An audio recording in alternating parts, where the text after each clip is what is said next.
Hi, everyone. This is Cynthia Walker, the Executive Director here at the Brickstore Museum.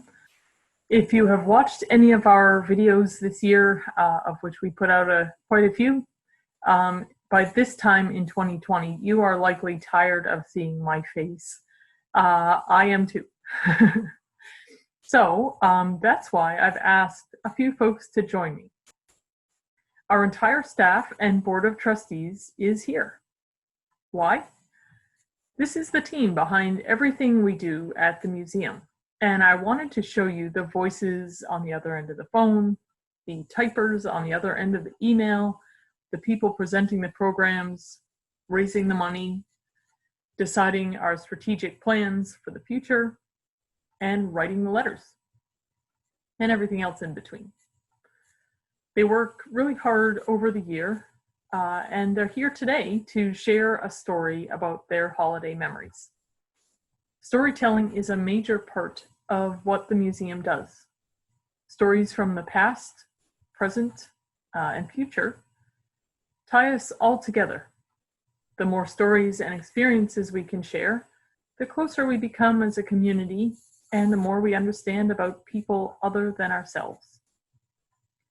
We wanted to send you this video message in particular today because we know it's not a normal year of getting together, celebrating with family. Maybe you are over Zoom, so play this whenever you like.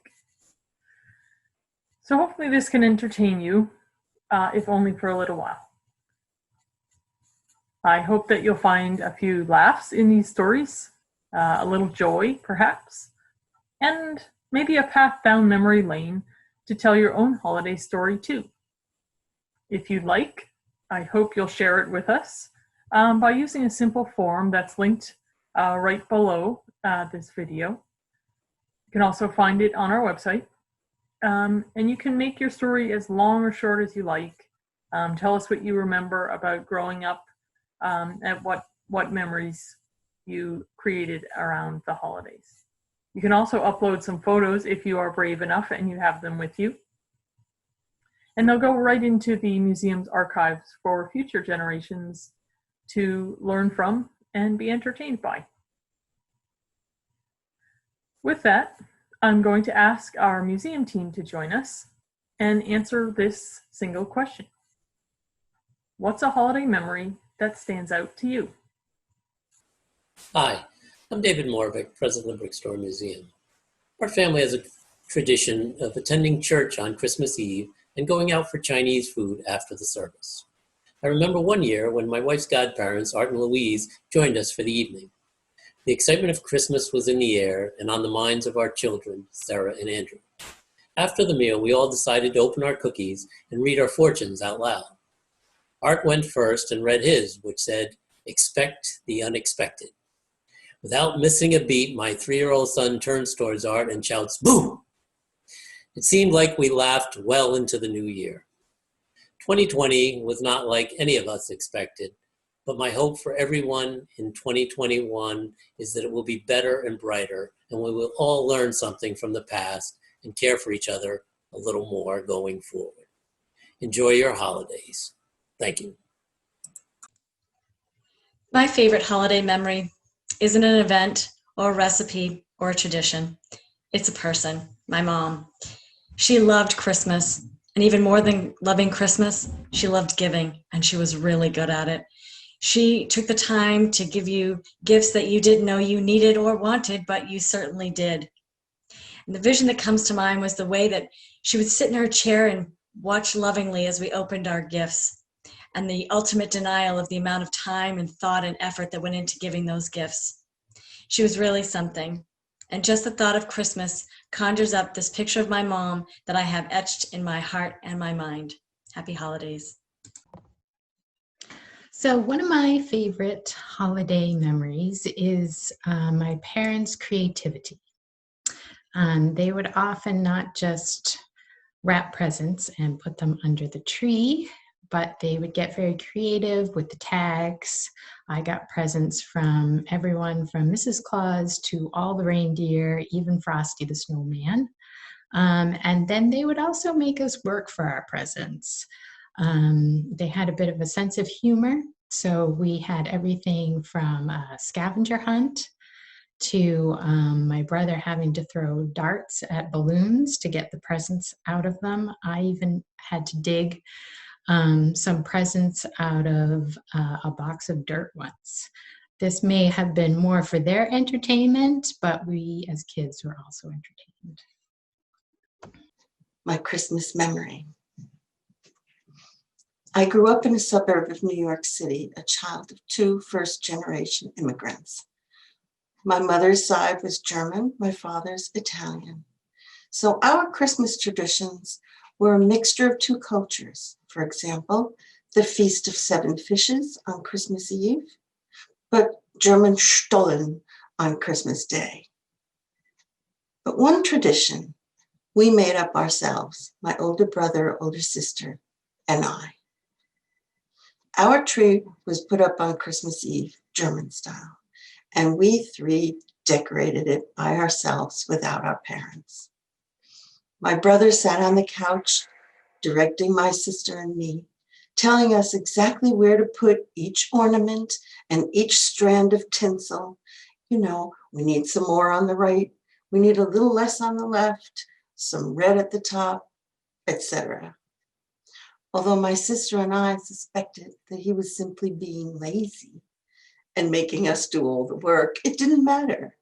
We enjoyed handling the ornaments and had a few laughs, but most of all, we loved spending the time together, just the three of us, in the warm glow of the colorful Christmas tree lights.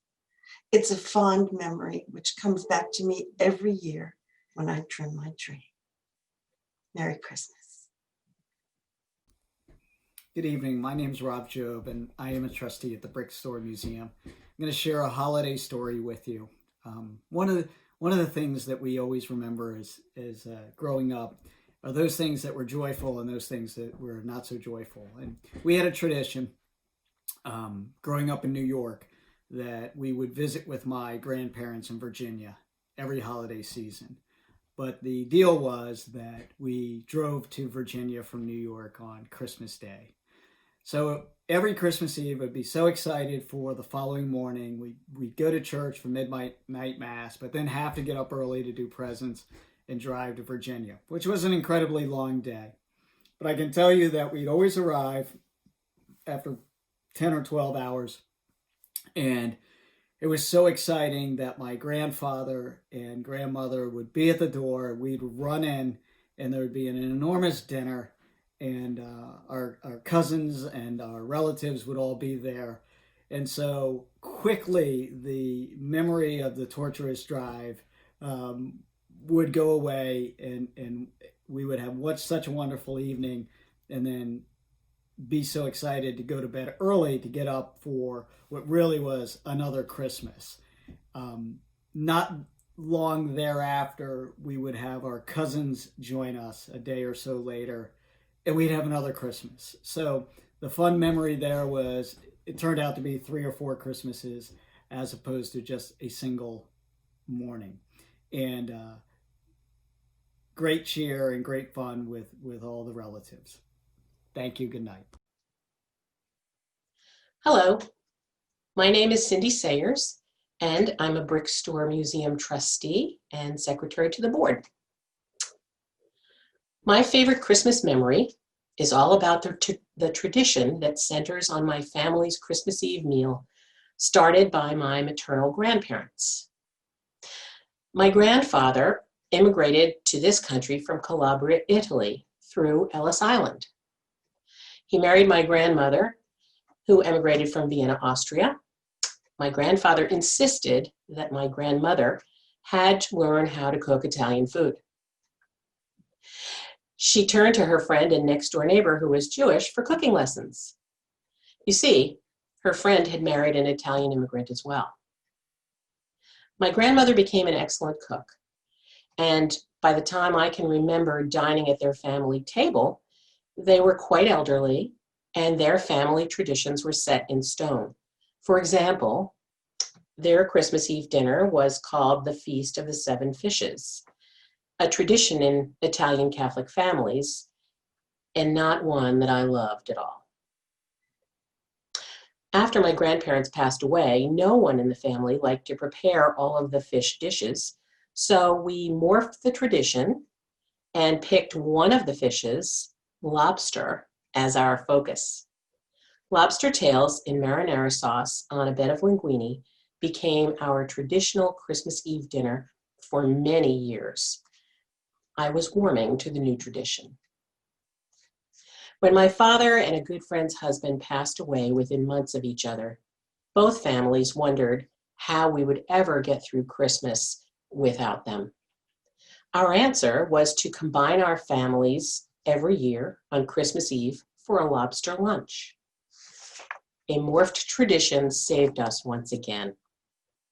The only problem was our friends are Baptists, and they had never heard of the Feast of the Seven Fishes, nor had they ever eaten lobster. After the first lunch, however, they were converts. We've been getting together for Christmas Eve lunch now for 17 years, and my husband, the chef, has never repeated a lobster recipe. I suppose it's fitting that my husband and I have settled in the land of lobsters. I think we've got the tradition just right. I know my grandparents would be happy. Hello, I'd like to share a holiday memory with you.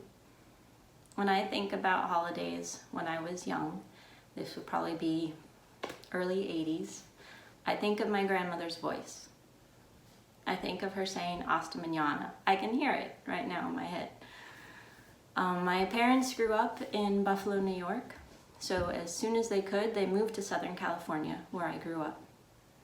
And every Christmas, my parents would fly out my grandparents to visit us for the holidays. And after the holidays, we would all go down to Mazatlan, Mexico for a family vacation. And during this period, my grandmother would always put me to bed, and she would always say "Hasta mañana." And it makes me happy to remember that. So, thanks for your time, and Merry Christmas. My holiday story, like many other folks here, is a family story. This one comes from early 90s in North Andover, Massachusetts. When we were growing up, my sister and I were twins, so I'm probably going to say we a lot on this story just because we did everything together. So this Christmas in the early 90s, we had asked for a Playmobil, which I think it's like Legos really, except it's a different brand. So I don't know if it's still around today or not, but we had asked each for a piece of Playmobil. My sister had asked for basically a house that these little, people could live in. And I had asked for a pirate ship, which I still have today, I will say. And the reason I had asked for the pirate ship is because, for a long period of my life, up till 7 years old, I was pretty sure that I was going to be a pirate when I grew up. So we had asked for these things, and I feel very lucky to say that when we woke up Christmas morning and came down the stairs, we found both of those things sitting on our assigned chairs. Santa in my house didn't wrap presents because he was very busy delivering all over the world. And he also didn't put things together for you. So you got to come down the stairs to your assigned chair where your gifts were, and then spend the rest of the day putting things together. I think that was a ploy, on my parents' part, now thinking back on it, to keep us busy for the rest of the day.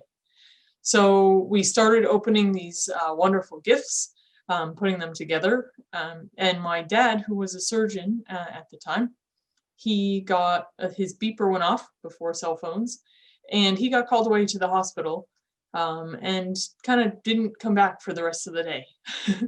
There had been some emergency that he had been called away for. And of course, as a 7-year-old, he had been helping me put together this pirate ship. And I was angry as a child, not understanding why my, Christmas gift had to wait to be put together for my dad to get home. Because my mom, I remember saying, you can either figure it out yourself with your sister, or you can wait for dad to come home. And honestly, I don't remember if we put the rest of it together or if I waited for my dad to come home. My mom was busy and stressed herself trying to make dinner for about 20 people. Her Italian Finnish family was all coming over to dinner that afternoon. And now she had been left to make it all herself because my dad was gone. And he never came back until Christmas night. This sounds like a horrible story, but the reason I'm telling it is because I think of it every Christmas. He arrived home, as I said, late at night and told us the story of why he was away all day. And the reason he was called away to the hospital that day was because a police officer had been shot in the neighboring town to ours. And he was shot in the femoral artery, which means you could really quickly lose your life as you bleed out, unless you get emergency surgery, which lucky enough, my dad was the gentleman on call for that day. And he arrived at the hospital and he and his colleagues did several surgeries to save this man's life, which is wonderful, a wonderful Christmas ending that this gentleman survived. And it's something that I think about as being it's a wonderful life moment when you suddenly realize at 7 years old, it was a gift to me to realize that all of our lives are interconnected. So, if my dad hadn't been sitting in North Andover, the neighboring town, and been able to get to the hospital pretty quickly, perhaps that man's life or fate would have been different. And so, number one, I was really proud of my dad. I was really proud of my mom for handling us and the rest of her family by herself. And of course, I was forever realizing the interconnectedness of all of us and realizing that your actions impact somebody else, even if you don't know it. So that's the lesson and the moral of the story that I choose to carry with me all my life, but especially on Christmas.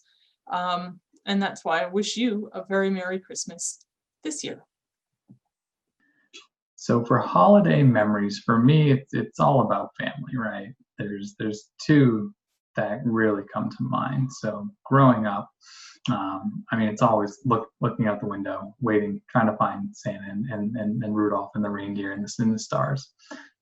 My Uncle Ronnie used to always, when we were young, bring us over to the window and point up and claim that he saw him, and that's always a hoot when you're a young kid. These days, now that I have a daughter of my own, another one on the way, it's her first Christmas, and just seeing her face when the decorations go up and the tree and opening presents and really understanding and realizing what's happening and being exciting for it. That was just the greatest thing in the world, and something that I'm looking forward to for years to come. Our 2020 holiday season has preempted the family gatherings that we cherish. Since Leslie and I became grandparents, we have gathered at Thanksgiving and or Christmas at our home or at one of our two children's, with extended visits since I retired.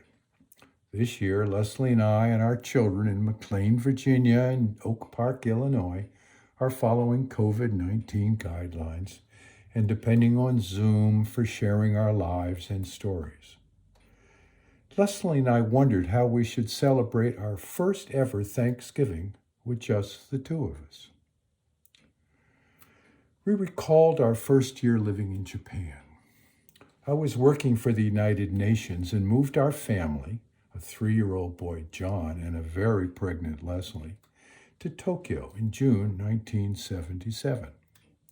Our daughter Kirsten was born 1 month later, and by Thanksgiving we were beginning to settle into our small but pleasant house in a traditional Japanese neighborhood. With no other family or real friends around, we wanted to at least have a traditional turkey dinner. Alas, we quickly learned that Thanksgiving had no meaning in Japan, and we could not communicate with our Japanese neighbors to learn how we might buy the food we needed. We were thus unable to find turkeys and any of the other traditional fixings we craved. We also realized that the stove in our otherwise Western kitchen did not have an oven. Japanese cooking does not include baking as we know it. Leslie, not to be denied, found we could obtain rock Cornish game hens, and we could cook them in the toaster oven we had brought with us from the States. She researched the local markets and found some Japanese vegetables and rice, and she learned how to cook them. They would work for Thanksgiving dinner, except, of course, for our baby girl. Luckily, our son loved Japanese rice, which we called sticky rice, and that encouraged him to try the new vegetables. I told my Japanese office I would not come to work on Thanksgiving. They were surprised, called me a Taihen na gaijin, strange foreigner, but that was okay. On Thanksgiving afternoon, Leslie and I were busy preparing our adapted meal when we heard the tinkling of bells and the plaintive cry, Yakimo, Yakimo, Yakimo. We rushed outside, and there was a traditionally dressed Japanese man hauling a cart filled with hot coals, toasting Japanese sweet potatoes called yakimo. We did not need language to communicate how excited we were with this unexpected but very timely visit. We bought several hot yakimo, and they became the highlight of a memorable meal. Flash forward to this year. How about reenacting that 1977 Thanksgiving meal? Yes. Luckily, the Japanese sweet potato has recently become known in this country, and Whole Foods was selling them. We baked them along with 2 rock Cornish game hens, enhanced by a Martha Stewart vegetable nest, as she called it, pulled out our best china and crystal, and opened an excellent bottle of French Bourgogne Chardonnay. Voila. Leslie and I shared our meal on Zoom with our now grown children and their children, and we talked about the joy of creating new traditions and adapting to big changes in our lives. We were thankful for those experiences, and especially thankful to be healthy and comfortable in 2020. Happy holidays, one and all.